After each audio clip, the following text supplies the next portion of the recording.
For the past several days at Daily Mass, we've been listening to the Gospel of Matthew chapter 9 and 10.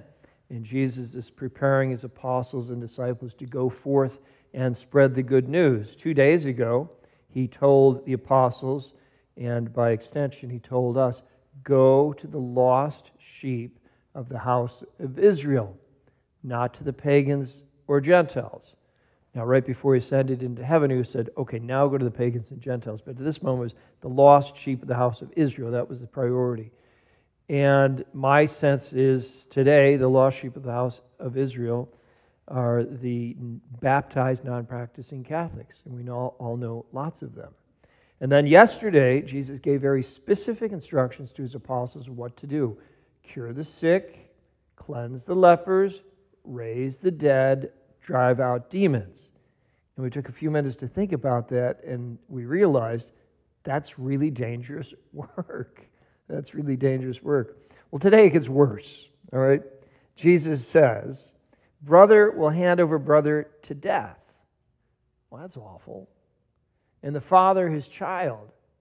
That's really bad.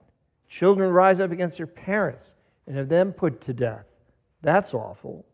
You'll be hated by everyone because of my name. And you read this stuff and you think about it and you're going, my goodness, that is not very appealing. These are all potentially awful and actually heartbreaking consequences for putting Jesus first. And if you know a little bit about church history, all of these things have come true over the last 2,000 years. Not for everyone and not for most, but for some. And so we're left thinking, what rational person would choose to do this if these are the consequences? Only the person who believes and knows that Jesus Christ is God. Remember how Peter said that? We've come to believe and to know that you are the Son of God. And that is rational if we have the proof of Jesus' divinity. It's the one who knows and believes in heaven.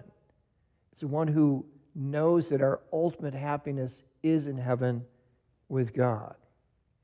And so down through history, we see these paradoxes of people in great suffering and yet experiencing joy. Now, you might be tempted to think, I'm not a psychologist, but it might tempt to think, well, they're deluding themselves. They're just out of their mind. But in fact, what I've come to experience, and maybe you have as well, certainly people have, that the people who have the strongest belief in God tend to be the people who are most rational, most logical, and often the most skeptical about things that other people would tend to believe in. I think it was Chesterton who wrote, those who do not believe in God, they'll believe in anything. They'll believe in UFOs, magic crystals, and magic. And you meet these people. I was in New Mexico last year, driving to Albuquerque, and I looked all over for UFOs. I couldn't find one.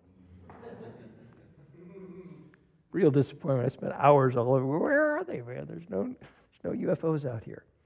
And so it's interesting when you meet these people who are very bright, very well read, very well studied, and they have tremendous belief in God, and yet they're very logical and tend to be skeptical about things that, unless there's proof, they're not going to believe it. And that was Thomas. We read about him last week.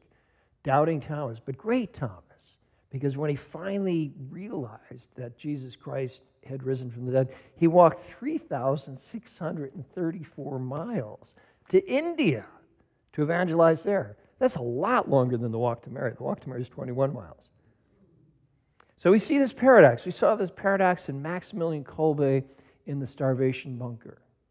They were singing hymns of joy, and they knew what was coming.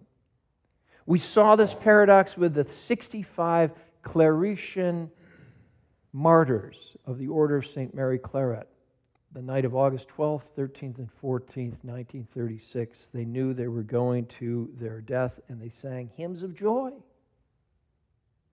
We see this paradox with the Carmelite sisters who were martyrs at the end of the French Revolution, the Carmelite Sisters of Compiègne.